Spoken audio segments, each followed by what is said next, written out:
Hey, everybody. We've got a special episode for you today. I am joined by my friend Giovanni Hamilton. Giovanni is not the typical guest on the podcast. He's only 16 years old, but he's wise beyond his years. And in this episode, he's going to tell his story. He was born with a rare genetic disorder, and he has gone through a lot in his life, yet he is full of faith, full of optimism, full of hope, and he's making a difference. This episode is all about how do we use the negative in our life, the pain in our life, and how does God use it to bring us into purpose? And I just think there's going to be a lot for you to take away from this episode. I'm serious about this. Take notes, because he drops some truth bombs that you need to apply to your life immediately. But if you're new to the podcast, I just want to welcome you. We put up episodes about every other week, and really it's designed for early 20s and 30s and just navigating this season of life. But no matter what stage of life you find yourself in, I know this episode is going to bless you, and so are so many of the others. And so feel free, go check them all out. And if you like what you see, if you like what you hear, make sure you leave a rating and a review. I'd love to hear what the podcast means to you, and so that we can see more people encounter just the positivity of it. So, hey, thanks for listening. Let's enjoy this episode with Gio together. Hey, everybody, welcome to this week's episode of the Going Somewhere podcast. Today, I'm joined by my good friend, Giovanni Hamilton. How are you, Gio? Hey, I'm good. How are you? Dude, I'm so good. And it's so good to see your face. Look at you. Yes, sir. I'm excited to be here. You are in your podcast studio, your lair right now. You got all your sweet sports memorabilia behind you. Look at you go. Yes, sir. Hey, for those that don't know you, Gio, do you mind just introducing yourself, who you are, where you live, all those fun things, the fun facts about Gio? Yeah, so I'm Gio the Podcaster, and I live in Indianapolis. And we moved here about 2 years ago, thanks to the AO1 Foundation for showing us this amazing place where I live now, and Steven, and just you guys all helping us find this amazing place. So once again, thank you for that. Absolutely. Yeah, man. And it's fun because we've gotten to know each other, man, over the last 4 years or so now. And, Gio is somebody that started off in our world as a Carson Wentz mega fan, but has become one of our close friends, and somebody that I just cherish. You and your family, and your mom and dad and brother and sister, they're like family to me. And I'm just excited for this conversation. I invited Gio onto the podcast because Gio is, maybe he's not a young adult in our quote unquote 22 to 30 range, but he has a lot of wisdom. Gio, you've walked through a lot in your life, and you live with just such a boldness and an incredible perspective in your everyday life. And I just want to talk about that and how you've gotten to where you are and what God's doing in your life and your future and all those fun plans. So let's just jump into it, huh? Yes, sir.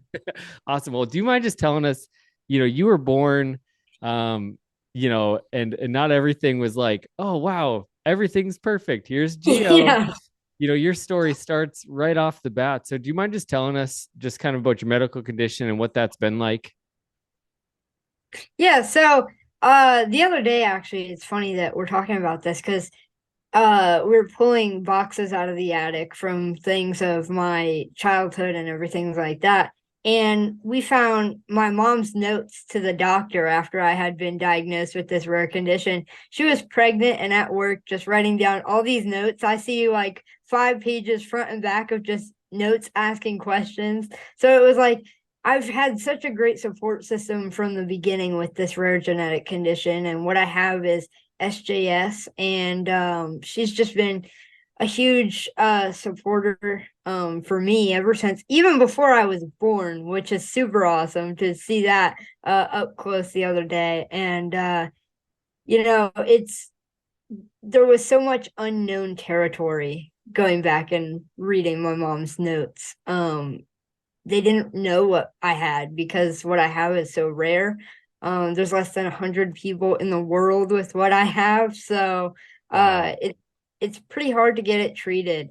and treated right. I mean, you go to a different doctor and they each say something different. So you kind of got to put your faith out there. But I've been so fortunate, especially this year, to put my faith into a doctor named Dr. Tiskland here in Indianapolis, who was able to break both my femurs, put them back into place so I wasn't knock-kneed. And for everybody listening who doesn't know what knock-kneed is, it's when your knees are supposed to be like this, but mine were like at a slant like this. So I was kind of hobbling around for my entire life. And I've never been able to walk really good or anything like that, or I'd get sore. And it got to the point where, because I was knock-kneed, all my cartilage had just been stripped out of my knees. So I had no more cartilage. So it was just bone on bone scraping every time I would walk. So I've been so fortunate this year to kind of experience walking for the first time. And I'm so blessed because I'm able to experience that. And, especially for my future and my future plans of being an NFL reporter, to be able to walk is everything. So it's just, I'm so blessed that I have the medical staff that I do here in Indy. And I just am forever grateful for you and the AO1 Foundation for showing us this amazing place, because without you guys, we wouldn't have been able to fix my legs. Oh man, that's so cool though to hear, that you've had some success, and, you've obviously, this is something you've had since you were born. It's something that, when you first met Carson and came into our orbit, you were still in a wheelchair, and so to see where you're at now is so fun and so exciting. But how many surgeries have you had in your life? I'm 16 and I've had 30 surgeries. It's crazy. That's wild. That's wild. You're on like a 2 per year track. Right. Yeah, it's not ideal. No, and so many of them have been joints and breaking. You were talking about how your new doctor is so great, and then the next word out of your mouth was, he broke my 2 femurs. It's like for the good. Yeah, right. But you've been through so much, and so what were like the low points like? And and what was it like when, I'm sure there was days where you didn't feel like there was hope, that you felt like you were kind of confined to this, rare disorder that you were born with, and that was the picture of your life. And what was that like in that space? Yeah, 100%. It's been a very tough, and I have so many rough days. My day-to-day looks kind of rough just because I'm dealing with my own mental health stuff going through this. But I've been so blessed to have had the opportunities that I've had that kind of make up for it. But it's been pretty rough from a young age. When I think my first surgery was an eye surgery, where they go in and they strip the muscles from my eyes because they're forcing my eyes closed, which could make me blind if we just let it go. So I've had almost 10 of those surgeries in my lifetime. I've also had an eye surgery where they would go in above my eyebrows and raise up my muscles and then put in pins to keep it there. I've had like 3 of those. And my most intense surgery, I would say, is my jaw surgeries. They had to go in and break both sides of my jaw, put in a plate that would extend when there was pins coming down out above under my chin, and we would have to turn those 2 times a day, and it would expand my jaw. And I couldn't eat for like 6 months, and then I finally got it out and I could eat again, but it was like I had to take it slow. And if you know me, you know how much I love food. So it was difficult. It was difficult. And then also, just with some of these intense surgeries that I've had, I haven't always been able to go to school after having such big surgeries, because there's a lot of risk with infection and things like that. So it kind of did feel like, I had to forfeit my childhood, which, looking back, is completely okay, because I got so many more opportunities because, I meet Carson. That's such an inspiring moment for me. And then after that, I just, started the podcast. I've been on NFL Network, had my own special on ESPN, done all this cool stuff. I go to the NFL Combine every year. I get to go to games. Like I'm so blessed. And, the fact that I've been able to do all this stuff, only being 16, is just, I'm so fortunate and so excited to see what my future holds. But it's been rough. There's been some rough days, but at the end of the day, when I look at it and I count my blessings, it's been all worth it. And your perspective is inspiring. And I think for anybody listening today, I think just to meet somebody who's 16, who's been through 30 surgeries, such a life altering condition, and your everyday life is so much different, yet you have so much hope and optimism. Like, what has led to that hope and optimism? What were some of the key moments or some of the key opportunities that kind of sparked, hey, I want to live a different way. I want to live with a different perspective. Yeah. So when I was little, I used to be wheelchair bound. I used to not be able to walk at all. And I would just always, kids would come up to me and be like, wow, I wish I was in a wheelchair, then I wouldn't have to walk anywhere. And it's like, when kids are saying stuff like that, they don't mean it in a malicious way, right? But it hurts because it's like, no, you don't wish that. You really don't, because I always just wanted to go out like in the playground and run with the kids and play with the kids and do everything, have sleepovers and everything. Steven, I haven't had my first sleepover until this year. Like it was crazy. But yeah, it's just when things like that would happen, or I would get made fun of or things like that, it would just put it in perspective that I don't want to be um a malicious person. Because whether those kids who make fun of me are malicious or if it's just ignorance, something still has to change. So I want to be the light. So I want to change kids and change people in general, because as I'm growing up, I'm seeing adults hate on me on Twitter, on Instagram, tell me to fix my teeth and get braces and things. Like it's a normal everyday occurrence. But it doesn't affect me as it used to, because I always know at the end of the day that if I keep grinding and don't let this affect me, I'm going to be in the spot that I want to be in a few years. But I'm at the point where it's like, yeah, I want to get there, but I also want to, I would love to sit down with all the people who have ever said mean things to me and hear their story, because I want them to achieve their dreams like I'm getting to achieve mine. So I think that if people just flip their mindset out of that negative mindset, there'd be so many more successful people in the world.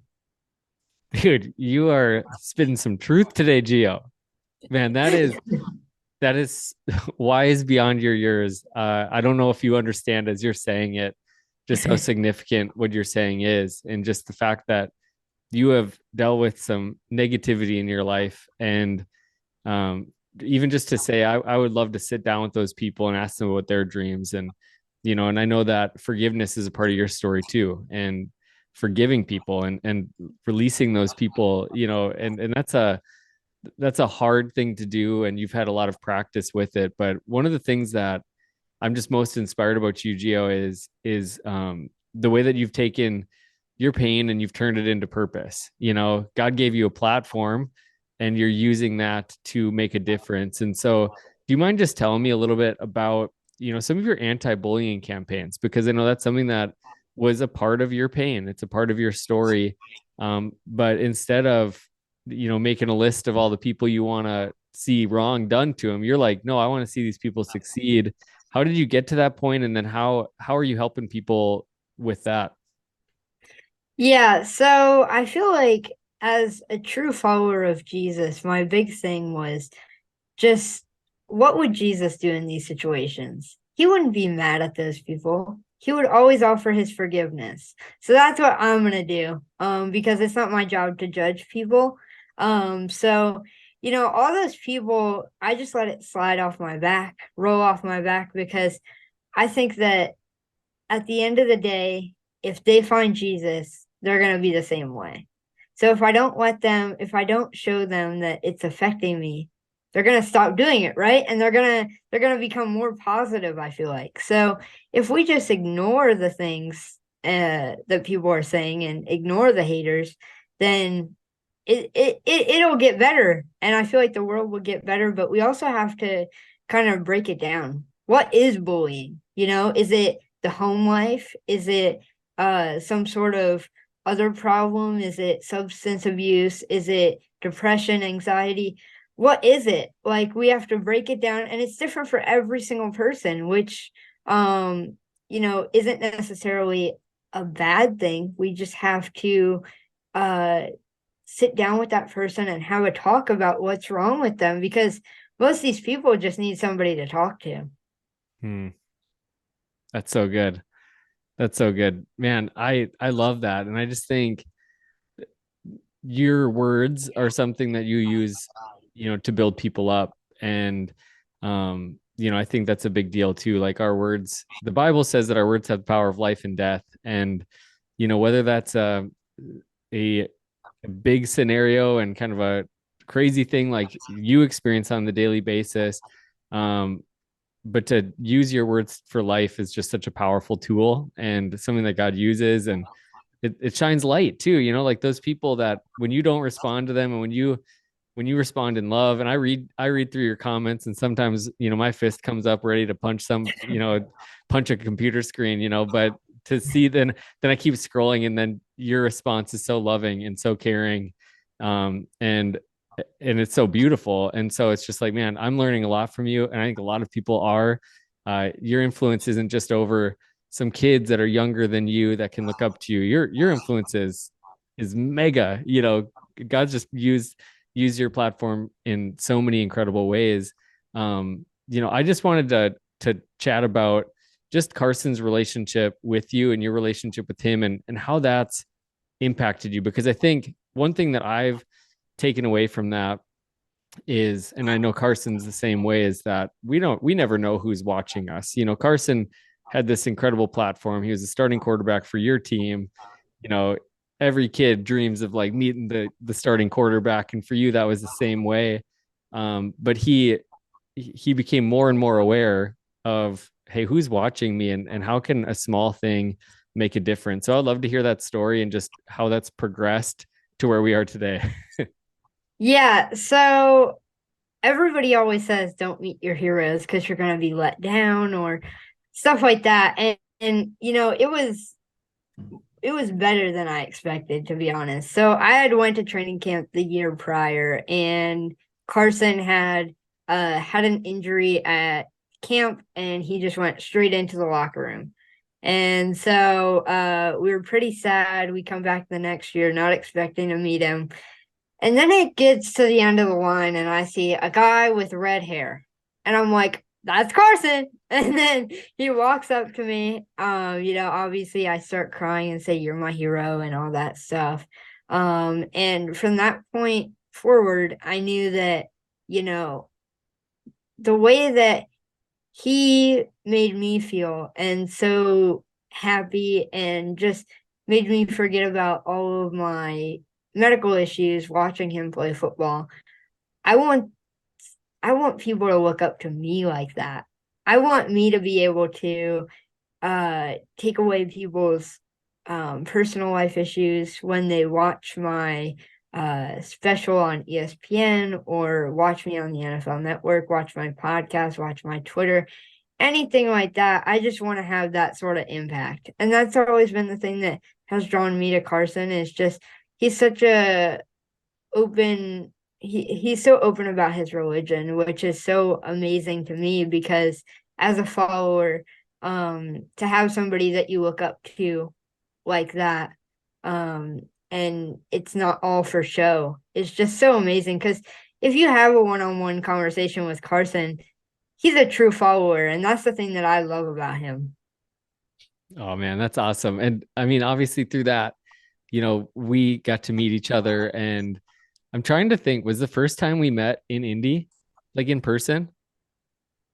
Yeah, so I remember um we had a Zoom call Zach, yeah, Zach and I and did a Zoom call. Zach, yeah, you and Zach, and then um you said, that we were gonna come to India and everything, and then we walk outside with all of our bags, and you're like, "Hey!" So, and then you loaded us up into the car, and we went to the hotel.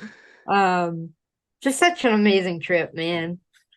Dude, yeah, we were hanging out. It was a Saturday, I think it was, and we were just hanging out, and I got a phone call from somebody from the Colts saying, "Hey, do you think Gio would want to come hang out at the field tonight?" And so, we go over, and you didn't know what was happening. We drive up, and Trey, who is AKA the Colts mascot, Blue, he rolled up and he took us in right under the stadium, and we just got to hang out on the field. Like, that was my dream being made. And it was so epic. But just to be with you, in that moment, and to share that with you and your family was honestly one of my favorite memories of my life. Not only just like how cool it was, but also, standing on the sidelines on Sunday and player after player coming up because they wanted to meet you, and Coach Reich coming up to you, and just seeing like your world right there. Like, this is your calling. This is what you're made for. And man, it was so cool. One of the coolest memories of my life. What are some of like the memories that stand out for you? I know you mentioned kind of a rattled off list of like bucket list items that you've gotten to do, but what's like one or two that stands out as the most memorable? Yeah, no, that trip was definitely one of the best trips of my life. With having so many medical bills and everything like that, we don't get to go on vacation. We're very stick to the budget and then pay the bills and everything. So to have that was just amazing. And obviously we live here now. So that's even more amazing about it. It's just that we got to find home while we were Mm. out here. So my favorite part about it was obviously sharing the experience with you and John and Mav and everybody over at AO1 and playing football on the field with Mav. It was just so awesome. And then getting pied by Blue and all that stuff and throwing the yellow footballs down into the from the crowd into the bucket. That was just such a cool experience. Definitely one that not a lot of people get to experience. So that was definitely cool. And meeting Pat McAfee, who I look up to so much in the same trip was so amazing. His uh walking into his studio, it's the ultimate man cave. So Dude, it was awesome. that was epic. I mean, that all came together from a DM. I literally shot Pat McAfee a DM, and he responded and made it happen within like 24 hours. That was so cool. Like, we didn't think that was all going to come together. And did we go to breakfast and then just kind of drive? We're like, hey, just come, let's go look in this door, and boom, Pat walks out. Yeah, so I remember it was funny because you said, "Hey, I had sent a message to Pat McAfee. We'll hear back," and then you were like, "Act surprised." Oh yeah. Act surprised about it. That's awesome. Yeah, so we go out to breakfast with everyone, and then we go to his studio, and it looked like just a normal building, which was funny because you walk in and it's this huge, basketball court. You got all this stuff. It was so funny to just walk in there and have everybody there. And it's another thing that not a lot of people get to experience. So it was awesome. That's for sure. That's for sure. I know one of the things that, you've mentioned already in the podcast, but, that's significant about you and your family is that you guys have all kind of come to a deeper faith over the last few years. Do you just want to talk about how that's impacted your family, and kind of what's kind of been the journey for you, your parents, your siblings? And I just think it's so special when a family comes to know Jesus at kind of the same time, and you guys get to journey together into that. So what's that been like? Yeah, so obviously we've had our own journeys, but we've gotten to do it together, which has just been awesome. But I know from my journey, once I just started going to church and reading the Bible and everything like that, and being surrounding myself with faithful people, I've just gained so much more happiness. And when Jesus speaks to me through the things that I'm doing, um, it really makes up for my all the pain that I've been through in my medical battles. And you know, everybody always says Jesus gives his strongest battles to his strongest warriors. And so to hear that, and it's like, oh, Jesus thinks I'm a strong warrior. Like it makes you feel good. So it's been a tough journey to get here because I always was like, why me? Why am I experiencing this? But once I just, stopped being selfish in that way and really opened my heart, it's just gotten so much better. And, going on the hunting trip with Ty from AO1, that really strengthened my bond with Jesus because, we were just talking about Jesus the entire time, and it was just so amazing. Just that entire trip was so amazing. And to have that with my brother Dom, who is now in the military, it was super awesome to have that because it was really one of the last big things that we did before he left. So just everything that AO1 has done for me, I feel like has strengthened my religion and my belief in God. And it's Traders Point also here in Indy. That church has been just so great. One actually just opened, one branch of Traders Point just opened by my house. So I was super hyped about that. Really? That's awesome. Yeah, I just went last week. It just opened and it was phenomenal. It was packed, which I loved. So That's so cool. That's really so great. awesome. Man, I love it. I know, you know, you got baptized not too long ago. I can't remember how long ago it was, and everybody sent me pictures and videos and stuff. And what a cool thing, man. What was that Yeah. like? Yeah, it was awesome. Just, I felt that I was ready. I had to wait until my bond with Jesus was at the right point, and I had finally gotten to that point, and I was like, I need to get baptized. Um, so I just think that to have that, it just started a whole new life for me, which was just absolutely amazing. That's so cool. I love it. I love it. I know, I'm gonna plug your podcast because I think you just do such a great job breaking down sports and stuff on Twitter. You know, what do you call the film when you break down So with film? Gio. Film with Yeah. Gio, and you just have this cool awareness of football, and so we got to talk about it. Playoffs are coming to a close here. Right now when we're recording, it's Wednesday. So the AFC NFC championships are this weekend. Who do you got? Lions or 49ers, Ravens or Chiefs? What do you got going? I want the Lions to win because I do not like the 49ers. Um, the Eagles and the 49ers have this huge beef Yep. ever since last year. So I want the 49ers to lose. And I think the Lions have the ability to win this week, which is super amazing. Aiden Hutchinson has worked his tail off.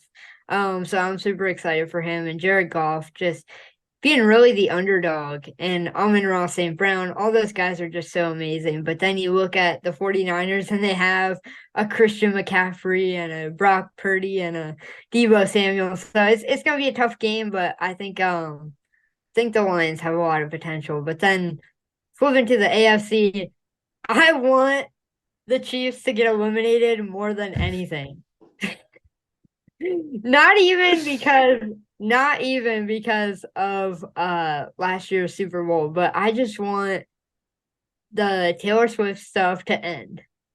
Like, I want that to just stop for the season. I do Oh not want man. to see her while I'm trying to watch football. Like, But then it's you won't get to see Jason doing his stuff either. I know, I know. I mean, he really did. He took the spotlight last week, which was so amazing. He took the spotlight from Taylor Swift. He said, "You know what? The shirt's coming off." So it was awesome to see him partying with Bills Mafia and everything like that, though. That's awesome. So you got who do you got in the Super Bowl? Who do you got winning? Ooh, I got Lamar and the Ravens versus the Lions in the Super Bowl, and I got Okay. the Ravens winning. All right. You heard it here first, everybody. That maybe not. Gio, you've probably been talking about this, constantly, but no, that's awesome. What's kind of on the docket next in your life? Like what are you most looking forward to over the next couple months here?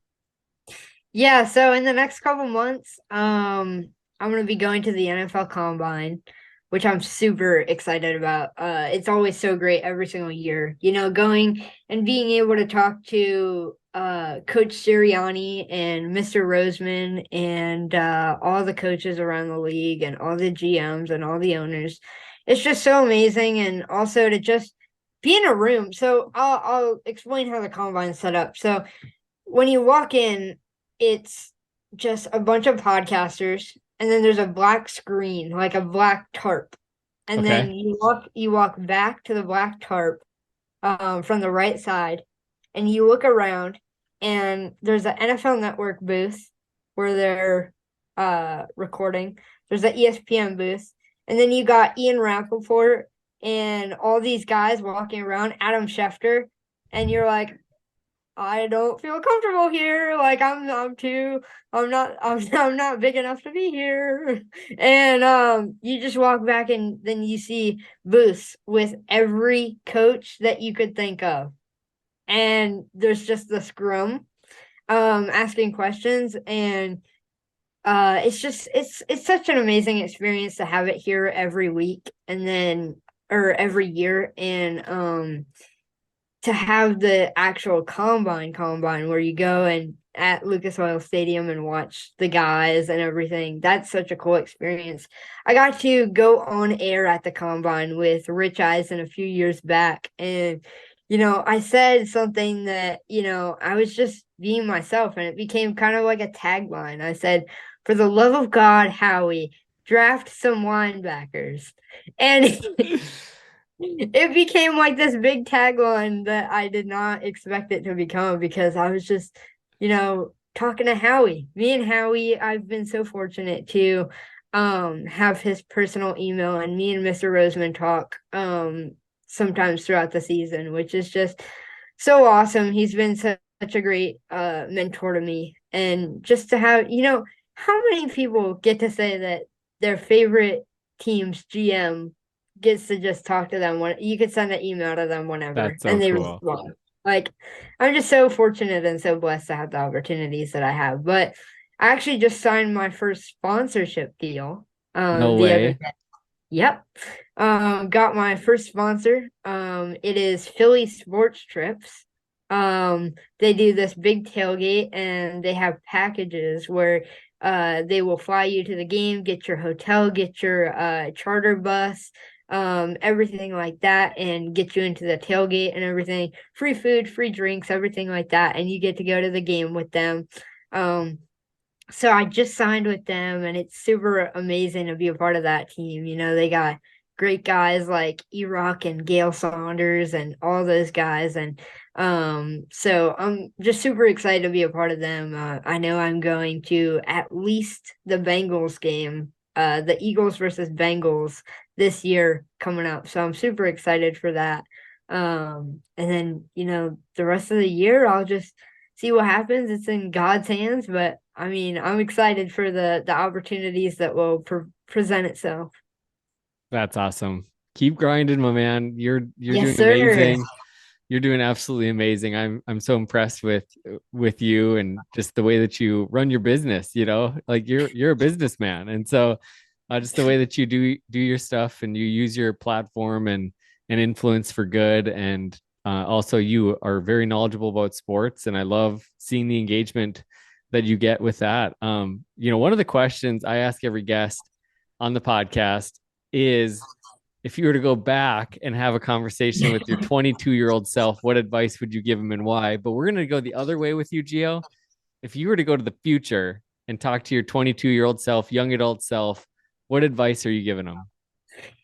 I would just see how he is and see what he's doing. I think 22 me, I will be probably in college. So, I'm hoping that I'm at IU, so I'm just gonna kind of scope out where I am, and just hopefully he's doing what he loves. Hopefully he's working with the NFL Network and stuff like that. But the biggest thing that I would look for in 22 me would be, is he letting the fame affect him, or is he still the same person? Because I always want to be the same person no matter what. No matter how famous I get, no matter how rich I get, no matter anything, I just want to be the same old Gio. I want to still go out in my community and give back and do everything like that. So I would definitely just tell him, make time for the people that matter, and just have the same values and have the same morals, and keep being nice and keep spreading the same word that you did when you were 16. Love it, man. We'll watch this together in 6 years and see how it resonates. No, I love that, man. I appreciate you, Gio, and I appreciate your family.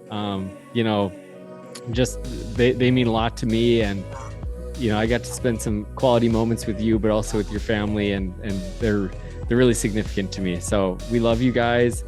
How can people find you? Where can they track you down and see all the amazing stuff you got going on? Yeah, so go to YouTube and search up the Giovanni Show, and you'll find me. And then go to Twitter and Instagram and search up Gio the Podcaster, and you'll find me there too.